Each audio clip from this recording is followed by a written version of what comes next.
What's going on, guys? You already know who it is, man. It is your boy, man, Jerry Fit, and we are back to react with what's new on the tube, man. We got a banger, bro. First of all, Durag reacts, Muscle reacts. You already know what it is, man. We got a banger. The Luka Dončić interview, bro. We got Mind the Game. You already know the podcast with Bron and Steve Nash. It was Bron and JJ Redick, but obviously that can't happen when he's the coach of the team. And shout out JJ Redick for actually getting through the season being a good coach, bro. This is his first time coaching in a big market like the Lakers, dude. That's extremely impressive that he got through the entire year with minimal complaints, honestly, from Lakers fans.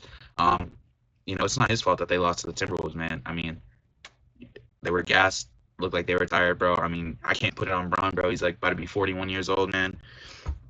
I mean, he didn't show up like his Bron typical Bron self, but hey, man, Mother Nature is a hell of a drug, so yeah, we're just going to jump into it, bro. This is my first time kind of reacting to like a podcast type thing, man. Let me know if you guys want any more reactions like these. We're supposed to be on the Forge and Foxborough. I thought it was going to be like a series, but I haven't seen them post anything about that since we did that reaction. So let me know what you guys want me to react to, bro. Always, man, like I tell you, bro, leave them in the comments, spam it up, send it to me any way you know how, bro. All my social media links are in the description, so follow those. And yeah, man, I will react to it. If you guys send me stuff, I will react to it. We're locked in, bro, trying to get all these reactions out for you guys. We've only been posting for a month, but we're already at 80 subs, bro. We do not miss a single day, man. We're posting every single day. So y'all just kick back, enjoy this with me. We'll see what they talk about, see what they vibe about, and we'll see if we can, add some our own opinions. But we're just going to jump into it. I really don't know what to expect. Luka Dončić. Thank you. My pleasure. So, had a done on to speak about multiple topics. Multiple topics. The most important, I think, is everyone wants to know, like, what's your take on the season finale of White Lotus? What was that one? I was about to say, bro. I'm just kidding. Never mind. About to say, I don't even watch that shit. I know, dude. The Christopher from Sopranos was in it, or is in it. I don't know. This is the 5th episode. I only saw it because it's Luka. It was on my feed. Welcome to Mind the Game, presented by Uninterrupted and Wondery. In this episode, we're thrilled to be joined by Luka Dončić. We cover a bunch of Shout out topics, Steve Nash, man. With his move to Los Angeles, He got, with one of his idols, LeBron James, and also his work with the Luka Dončić Foundation. And he got a lot of flack for his performance as a Brooklyn Nets coach, but I mean, obviously he wasn't ready. But people try to like get mad at people for the stupidest shit, talking about some. Oh, but if it was a black coach, like you wouldn't get an opportunity like this. Like, bro, shut up. That has nothing to do with Steve Nash, dude. He got an opportunity to be a head coach. He wanted to be a head coach, so he coached. Fucking cry about it, man. He's provided developing youth basketball players in Europe versus the United States. It's fucking ridiculous when I see some shit like this, man. It's not like I'm even trying to fucking athletes council, like be an Uncle Tom or anything. It's just like stupid as fuck. So thanks for watching. Please enjoy, and look forward to this episode.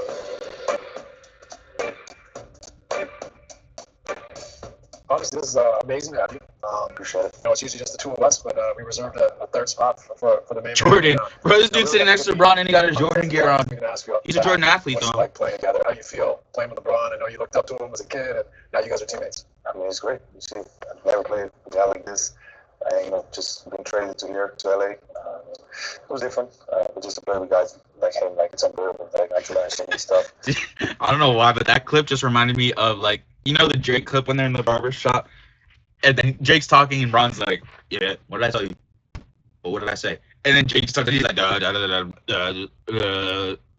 You guys know that clip that I'm talking about. Don't act like first of all, on the court, all the things he does just to be ready for the game. Obviously, on the court, everybody knows what kind of player he is. What, give me an example of a couple things you've seen, like being around him every day where you're like, he does that, like what's he doing over there? Like, is there anything that stands out initially where you're like, wow? Well, first of all, he shows up like 10 hours before the game, so that was really for me. Like, I was, I came to a read. 22 years? He was already done working out. I was like, what? Yeah. And then what about playing together? Like, Bron's different, man. You're so similar. If y'all hear that in the background, it's my laundry. Different stages of your career, but you're so similar. The way you see the game, the way you process the game, the way you could, abuse bigger defenders, you can bully smaller defenders. You're both computers. The way you read the game, like, has it been fun to see someone that you understand the way he thinks and to be able to play off each other? Yeah, you didn't mention the bounce.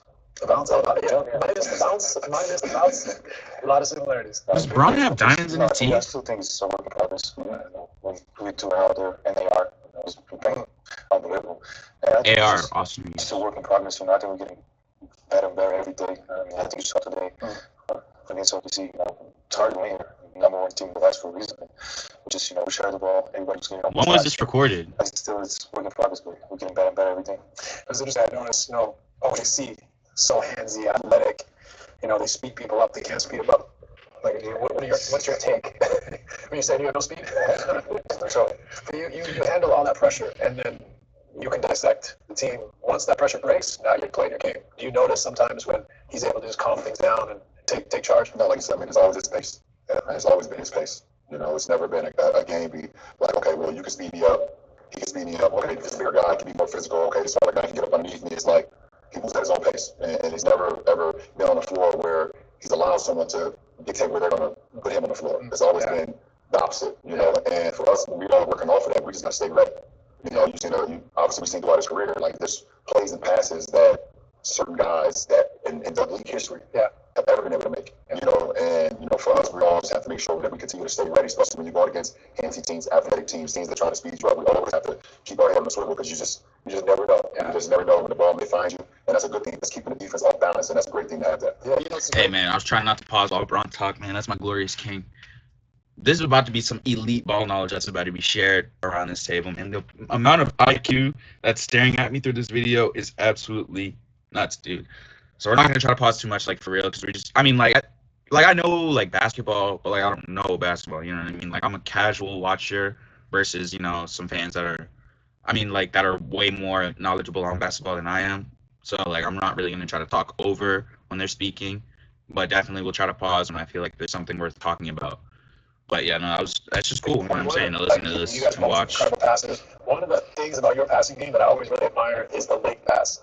Like, did you do that as a kid, or is that something you developed as you get older? But it's like it's almost over, and then you go like almost 180 behind into someone for three. Like, where did that You be come doing some from? crazy Like, shit, something bro. you always did or developed in time? I think it's about doing time. I don't think I did that as a kid. Yeah. I remember that. Just when I always. Braun got the Air Maxes on. Once I go up, stay in your spot. Air Maxes are my favorite shoe. And then if I have a shot passes to you. Yeah. I think too time. I don't think I did it as a kid. But it's probably you made every pass that you did, and you obviously passed over people. Hey, dude, Braun's just like me, bro. I play with my molar too. What is that on the ground? Oh, that's the wine tap. Or wine, whatever it's called. I gotta get ready to either. Yeah, they took the Fiji. I'm sorry, bro. I know I just said I'm gonna stop trying to pause it, but they took the Fiji brand off. No free promo, baby. They've come in a little bit, and I was going over there. They can't get back out. So you can, but you can't do that without the vision, but also with your size. Dude, and talking about passing, like they got one of the best passes of all time right here. My matrix of late passes. Sorry. I can make late passes, but my matrix of late passes is limited. You know what I mean? So you're able to make that high one over the top of the defense, catch them sleeping when they already think it plays over for them. That's something that I really admire about your game. It's not a lot of people can do that. I think that was doing time. Just probably when I got to the NBA. Yeah, not in Madrid. I mean, probably some, but Not like this. not like this. You know what I wanted to ask you? Switching gears a little bit. Is you come from a small country. Yeah. Beautiful country. I went this summer. We were at the Goran Dragic retirement game. How did I look out there on the court? Pretty bad. Soccer team was better. Soccer game was better? It was small court. Yeah, that's true. But it's a beautiful country. 2 million people? 2 million people. Okay, which makes it incredible that win the European Championship, him and Goldie, and obviously everybody, but you two leading the charge. Dude, damn, a country with only 2 million people. Yeah, damn, that's small. It took me a while to realize how small that is, but yeah. You now live in Los Angeles. How was that for you? Like the day you find out, like you're a city that's bigger than your country. Yeah, I was about to Southern say. California is like 30 million people. It's overpopulated. Oh my bad, y'all. What the fuck? My bad, y'all. Holy, dude, 30 million in one state. Not even one state, one part of the state. 30 million more people, bro, than your country that you came from is nuts, man. How was that for you culturally to all of a sudden be like, oh man, I live in one of the biggest cities in the world? Well, first of all, like this is the first city I played that has an ocean. And I really like the ocean, so that was nice. First thing, after a couple of days, that was the first thing on my mind, It's not. Oh, Steve, yo, you punishing that one, fam? Punishing that motherfucker. But you're also, you're quiet, you're unassuming, you're like, it's Hollywood out there. Is that taking adjustment for you, or are you like, no, that part doesn't bother me? No, not really. But every time there's famous people, watching the game, sitting on the courtside. That's amazing to see, but I'm not really not that much. First, I asked you the question, like, how you adjusting? I'm adjusting. I like the beach. That's the first thing I say. I like the beach. That's how I feel okay. I go fishing. Yeah. So, but it's a different pace of life. Yeah. A little bit of traffic. Like I mean, you go to LA from anywhere, it's a different pace for sure. Have you driven outside LA at all yet? What do you mean? Like, so, for example, I think what's cool about LA, we think about LA as a big city, but within an hour and a half, 2 hours, Santa Barbara. you go to Santa Barbara, you San Diego, Yeah. You could go to the mountains, Orange County, all over the place. I was in Orange County when I was out in LA, or I was out near Orange County when I was out in LA. A couple years ago, I saw my boy Lobes. Got to make that happen again, man. Like to drive. Yeah, but I didn't try. The first place I would try was Santa Barbara. Because I was there when I was 17 or something like that. I went to P3. Yeah, P3, so I really like it. It's peaceful. Yeah. I like Beach. Yeah, It's quiet. It's like a wine up there, too. Like, Great Russell restaurant. Wine Valley. Mhm. It's like a little bit more like Slovenia. yeah, but I wasn't allowed to drink at 17, so I don't know.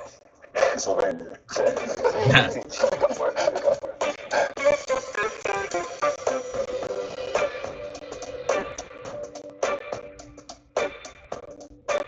This episode is sponsored in part. That's the in the middle of it. Oh, my fault, One y'all. of the things that I really want to talk about tonight is youth basketball development. We've all gone through it. We've all had to They ain't even build ourselves developing in ways. anymore. You now have two sons. Yeah. One who's basically gone through it, and the other one who's right in the middle of it. Yep. You grew up in Europe. I grew up in Canada. It always fascinates me The how people difference. develop, Yeah. what systems. And so your foundation, the Luka Dončić Foundation, has obviously made this incredible study. You commissioned a study called Inside Youth Basketball. Like 300. I was looking to see if Steve was gonna grab the refill or not, dude. Just little games that I'm playing in my head. How people Sorry. trained and grow up playing the game in Europe versus I was like, I knew it, bro. There's no way this dude US, doesn't you try to refill. find out as many things as possible to help kids get better. Just to match the aesthetic, you know what I mean? I think just seeing like kids not pulling out of sports these days, more and more. Bro, yo, we are losing recipes, bro. We need to get kids back in sports, bro. The next generation is fucking cooked, dude. Like, I have siblings who are younger, man. They're still in high school. Bro, like, it pains me to see so many kids pulling out of sports so early nowadays. Like, bro, growing up, like, I thought, like, it was, like, basically damn near mandatory. People were playing sports all through, like, maybe not all the way to varsity in high school, but, like, damn near all the way through high school. Like, I know I wanted to play on varsity growing up all through high school. Like, it's crazy, man. Like, to see, like, kids that don't have any passion for sports at all anymore. Like, what happened, bro? Sports is, I am a diehard sports dude. Like, sports is always going to be something that's, like, important to me in my life. So it's crazy when I walk around and see kids, like, nowadays that, like, don't care. All they care about is, like, their electronics and shit. It's like, bro, what? So that's why we gotta They have no start- sense of team, no sense of what it's like to sacrifice for other people, no sense of what it's like to, like, what it's like to have sportsmanship, like, not being able to agree but still be respectful. Like, they have to find that shit elsewhere now. It's like, come on, man. We are losing So we can recipes. just have to train together. So, the main thing was just kids to have fun playing basketball, especially when you're young. You want to have fun. I think about anything, just go out there and have fun. So there's been a study that claims that 70% of kids quit youth sports by the time they're 13 Oh because my basically gosh. joy is pushed out of it. Too much pressure, 70. not enough fun. I'd love to know about your childhood. Like, how did you fall in love with basketball? Well, for me, I wasn't good at any other sports except soccer. I was Okay, I like you. I've seen your first touch. I like Okay. you, but But I've also seen you hit a tennis ball. yeah, I was playing a lot of sports. Tennis, soccer, and basketball with me once. I played in volleyball. I played so. Yeah, I mean, because those are the more common sports over in Europe. You know what I'm saying? He said tennis, volleyball, basketball. Like, that's all common over there. Like, they do have male. Like, I mean, we have male volleyball here too, but it's not taken as serious. Like, when I grew up, I played baseball, soccer, football. What else? Baseball. I learned how to skate too for hockey. Skate, football, basketball, baseball. That was about it. I feel like I'm blanking on something. But no, that was about it. But yeah, dude, like, yeah, man. It's crazy the difference from back then to now and how, like, important sports is in developing kids. Playing hoops from a young age or playing anything? Anything. Anything. Most of basketball. Yeah, But because your dad, Sasha, was EuroLeague. Yes. Played EuroLeague, great player. So he obviously was okay. he was okay. All right. Just making sure. But I mean, but that's also like my dad was a soccer player, so I grew up playing the backup and soccer. It must have had an influence on you. Yeah, for sure. Like I went to his games. When I started like being ball boy, I was not a ball boy. In EuroLeague games, I was ball boy. So that's how I used my time to just get on basketball. Before the game, halftime and after the game, I was just shooting. And what about you, LeBron? Like, when was the first moment when you basketball came in your life? You're like, I love this. Yeah. We know the story about the hoop I mean, I don't for know the Christmas. exact moment, but I think I was able to watch it. When I got to see some of the greatest that played the game, I was inspired by them. I was inspired by MJ and inspired by Anthony Penny Hardaway and Grant Hill and those guys. Like their sneakers inspired me. The commercials they used to do back then inspired me. And then just being outside. I was always a kid that just wanted to play, whatever it was. We was playing tag, and we was playing football, we was playing baseball, we was playing football, basketball, everything, kickball. That was very popular in my community. just running around and just exerting as much energy as possible till the lights, in the street came on. It was time to get in the house. Like, I just want to do whatever. And then I think once I got into like, the youth leagues where it started being competitive, I actually love the competitive nature of basketball. Being out there 5-on-5 and we're playing for something. We're playing to see who can score the most points in the game. And then ultimately it got to like, oh, if we win the majority of the games, we can win something. We can have a banquet and have little trophies. Like, that's what inspired me. Because I watched NBA guys and college guys. Bro, I'm sorry. I was really trying not to pause while he was talking, but I just didn't want to lose my train of thought.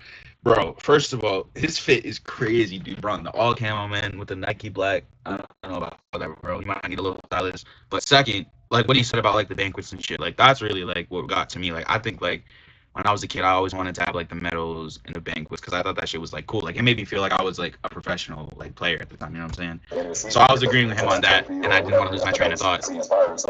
But dude, his fit is crazy. That's already doing it. I think that was a big moment for me for sure.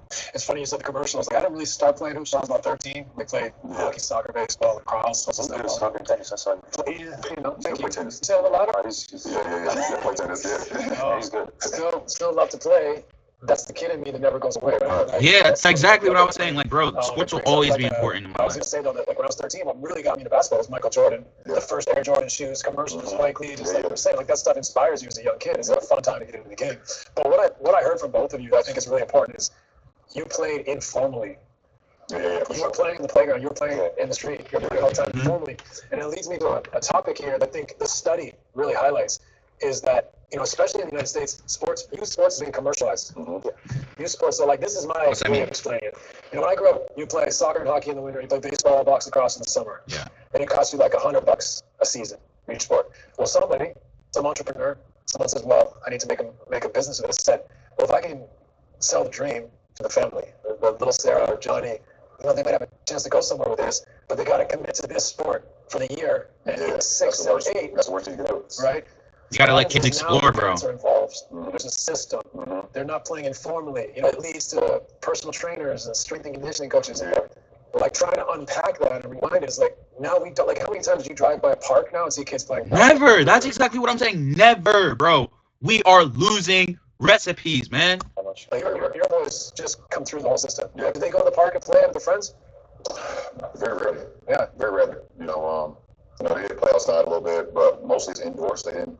And program. Yeah, and they lived, for the majority of the time, my kids growing up lived in, South Florida and lived in Southern California. Yeah. So, like, it was no reason for them not to be outside. Right. I get it if they, the majority of the time, grew up in Northeast Ohio where you got 4 seasons and it's hard to get on an outdoor court where there's 6 inches of snow. He calling out his kids right now? It's not the thing. And like you said, I think not allowing kids to just go out and just, explore all sports. You know what I'm saying? Basketball, football, soccer. That's important, man. Track and field. Like, me and my guys, we ran track and field as well when we were, like, super duper young. We played football all the way, American football all the way through high school. We didn't just have it at one thing. You just did one thing all year round. And I think a lot of kids burn the hell out of it. Hell yeah, bro. Facts, bro. Tell him, my glorious king. Just play basketball, just play volleyball, just play soccer all year round. Yeah. You burn out, You get bored, bro. It's inevitable. 23, 24, because you've just been doing it since you were young. 13. Yeah, 13. They say, what the hell with it? I'm done. I don't even want to play no more. So I'll just put a count on these kids being able to, they should just explore, man. I don't want to play anymore. In Slovenia? Not much. Even there, it's still more programmed now. It's fascinating to me because I think, like, what happens is that's where we develop the joy, right? Is playing with your friends. Yes. The coach telling you what to do, it's trial and error. And it's like on the playground, you're allowed to make mistakes. And yes, and nobody's gonna yell at you, bro. Like like, dude, some of my fucking best times is just going to the courts on like a half day at school, bro. You hit up the Dunkins in the middle of the town, bro. All your boys there, man. We were there for like an hour. We just go to the courts for like 5 hours after that. We're just running games, man. Just running straight games of basketball, bro. Chilling at the courts, man. And this is like middle school. Like, we're not even doing anything crazy. Like, in high school, like, like other stuff gets involved, like, vapes and shit like that. But it's like, bro, like, we were genuinely just living off the high of like just getting the ball with each other. You know what I'm saying? Like, just ball with each other for a couple hours after school, man. Everybody in the same spot, bro. That shit was the best, dog. That shit was the best. Bro, it sucks that they don't have shit like this anymore, man. And that's why I think every generation learns from the one before. But you also learn from the playground of trial and error. Yeah. Like you go and play, you try stuff. It doesn't work. Like, it says, don't do that. Yeah, like, right. you know, it's like this late passes, like that develops. You know, things you did at your size that no one did. And didn't do if you weren't handling the ball. You had a coach saying you're a 4 from the time you're, 10 years old. Yeah, I mean, I didn't have a basketball trainer until you got to the league. Third, maybe fourth year in the NBA. I was gonna say until you got to the league. I thought he was about to say like till he got to second or third, fourth grade. I was like, bro. Like my basketball training was just being on the court. Let's just go hoop. Yeah, let's go hoop. Let's 5-on-5 or 2-on-2 or 3-on-3 or like a game that we played. When I was growing up, it was called 33 or 21. Basically, it's one man for himself, and you can be guarded by all your friends. And if I score, I go to the free throw line, I shoot 2 free throws, and I get back. Like it's like, and that's how a lot of creation started for me, being able to dribble around 3 or 4 guys going behind the back, be able to shoot, get physical with your friends, like so. I never played that. I played 21. Let me ask you. Let me just pose this for you. So you're out there trying to get between 2, 3, 4 guys at your size, and even my size.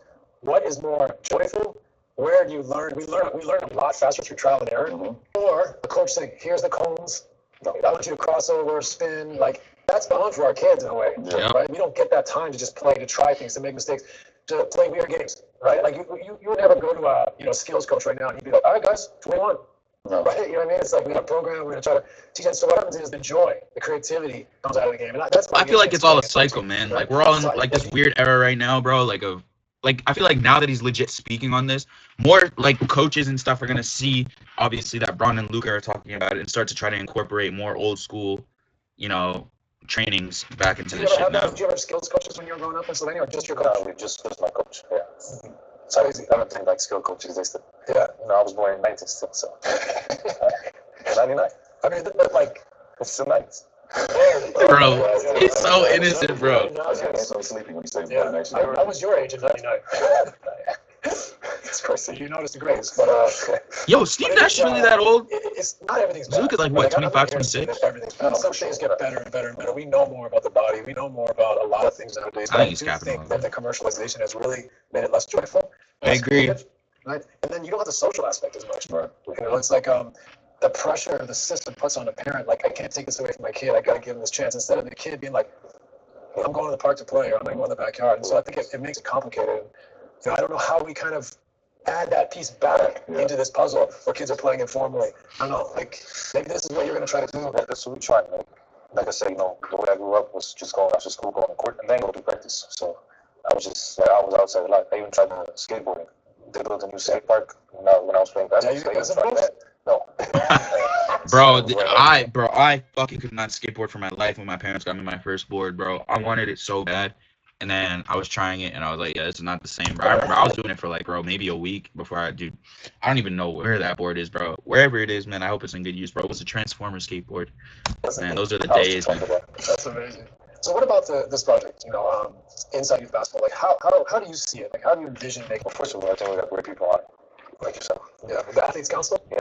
And, just like we got people that grew up in different places playing basketball. So you grew up in Canada, Steph grew up in US, Derek grew up in Germany, I grew up in Slovenia and Spain. So we're trying to combine everything. We're losing recipes, man. See the weaknesses, see the strengths. So just combine everything and let the kids have fun. That's the most important part. Have fun like I had when I was growing up. Yeah, that's a great concept. I mean, how can we put our heads together? And like I said, a lot of what we're doing, I'm not trying to disparage all skills coaches. It's just like it's become an economy. It's taken away. No, bro, he raised a good point, bro. He's not even trying to take away the skills coaches. It's about getting the kids out and making sure that they're having fun, enjoying what they're doing, man. I agree with him 100%. That isn't pressurized. So this is what you want to do is to help educate coaches programs, instill it in different places around the country. Yeah, and I'm saying, I think it's a lot for the kids, having all the different kinds. When I grew up, I didn't have anything. I just had one coach, and that was it. And I think we're putting a lot of pressure on kids nowadays. Yeah. Just having strength coach, everything. Right. I think a lot of the problem is, with now social media and everything, that a lot of people, like, I can only speak for America because I grew up here and I live here. A lot of the skills coaches and trainers and stuff that's involved in a lot of these kids' lives, they actually want to be more famous than actual kids. Yes. Shout out to Bron for raising an important issue, bro. Parents and coaches letting their fucking success through the kids that they're coaching, supposed to be helping get to the next level, dude, is crucial in trying to kill their enjoyment and trying to keep them, try to keep their passion filled, man. These fucking coaches, man, they try to fucking relive their playing days through these kids, and it's like, dude, like, bro, your time is done. know what I'm saying? Hang it up, bro. It's not about you anymore. It's about the kids that you're coaching.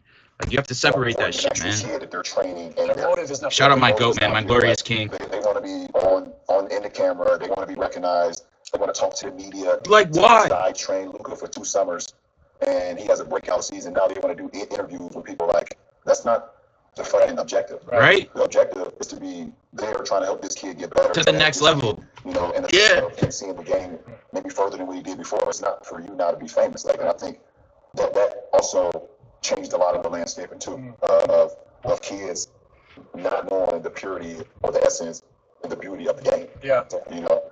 Yeah, it's tough because I think for me it all stems back to the commercialization. Yeah, for sure. Everything being a business now. Everything's Trying to monetized. your business as a personal trainer, or your business as an AAU team, or now we have NIL or whatever it may be. I think that makes it tough. Now the parents feel the pressure. Cam Wilder, bro. For the kid, whereas my parents were just like, "You want to play soccer this year? Great, you're signed up." Yeah, no, literally, bro. It just goes like this is literally how my parents got me into sports. It's like, bro, do you want to play this year or do you not? Like, you go play, and then in the backyard you're playing. Yeah, like if you want to practice, bro, practice in the front yard. We have a hoop right here. Like, we mentioned, a lot of players that are now committing to one sport early. There's been studies done. And then like parents too, like they're not involved enough in these kids wanting to play because they didn't go and play. That's the other side of things. Change the dynamic and have that creativity, that's why that fun. You've had 2 boys now going through it. Like, maybe talk a little bit about the systemic pressure. Like, what's that like as a parent to feel like all eyes on these kids trying to get a scholarship or whatever? Yeah, I mean, for me as a parent, and like you said, my 2 boys go through the whole AAU program, the all year round basketball seasons where there's never a break.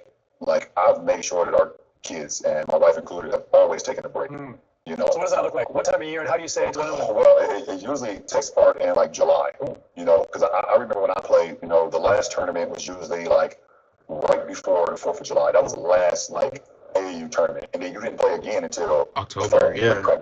Now there's like tournaments. Because other sports every year. July, right after the 4th of July, there's more tournaments in August. There's more tournaments like throughout the whole summer. There's money to be made. Yeah, absolutely. And myself and Savannah were like, we've told our kids like, this is not an all year round thing for you guys. 1, we don't want y'all to burn the hell out, and 2, there needs to be some family time involved as well too. Like, listen, we get it. We know y'all want to play, whatever the case may be, but there needs to be family time as well. And also, when you get away from things. Man, I just realized NBA season ends at the end of June, man. Bron, you're not slick with this. Really stick up, Bron. Right. That's the burnout thing that we're talking about. But he did raise a good point. It's like, dude, when you're not playing, you crave it. You know what I'm saying? Like, I still miss playing football, bro. Like, we used to make fun of our high school coach all the time for saying it. Yo, the kids on my football team, man, they'll remember, bro. I used to be like, oh, when it's like Friday night and your hair starts to stand up on your arms and you don't remember, you're like, oh, I'm supposed to be doing something right now. It's like, okay, it's not to that extent, obviously, but it's like, bro, I do miss playing football, man. Miss the camaraderie with my guys, man. Just miss like practice, you know what I'm saying? Like having those good practices and then chilling after in the locker room, bullshitting around, man. Fucking around in film study. Like, dude, that's what we're missing from today, man.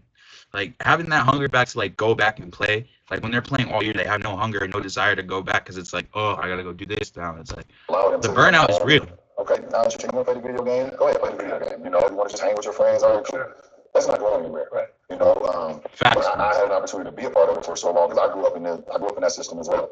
I grew up in the AAU system. I grew up in the tournament system. I grew up in the program system. But I mean, I also grew up going to the 5-star academy. You know, where it was all outdoor basketball all day long. You know, so I grew up in that era as well. Like, and that definitely made us grow in love. If you can be outside on blacktop in the summertime at 95-degree weather, and you can actually see the steam coming up from the blacktop, and you still love it, then you already know that's what it is. You don't need to do that all year round to know that I love that. I came back to it. You know, Facts. My glorious king with another great point. This is what you want to do. You're committed to it. Okay, cool. But also, there's no problem with just taking a little break here and coming back to it. There's no problem. This is great. Yo, they made some great points in this video so far. I don't know if they're about to end it off or. After many years in the game, hell fucking no, bro. Was here. Oh hell no, bro. Oh hell no. For his inside youth basketball study. It's been a pleasure for me. It's something that's new. All right, awesome. Of teamwork at the appropriate times, resilience. There's so many things that sport affords us. And when his study came out and other studies. All right, man. That's going to do it for this video. If you guys want to see the rest of that, obviously, I'm going to link the original video down in the description. But I believe that I was right. I think that was the end of the podcast, man. Hey, I just want to tip my hat to these guys because, like, at first I was scared to react to this because I don't know much. Like, in terms of like technical terms, like I'm not really that well versed in basketball, so I was a little nervous to react to this. But bro, they did a great job talking and splitting up different topics. And I really actually agreed with a lot of the topics that they touched on about like the kids not, being in sports nowadays and reasons why. So I thought this was a great video, and I would really like to react to more of these kinds of podcasts. I just want to make sure that you guys want me to react to more types of these kinds of podcasts. So you already know what I'm going to tell you. Leave it in the comments if you guys enjoyed, or if you want me to react to any kinds of similar videos like this, man. You already know we'll be on it, bro. Most consistent reactor on the tube, bro. We're posting every single day, man. I appreciate you guys running up the channel, man, tuning in with me. And yeah, as always, I'll see y'all in the next video, man.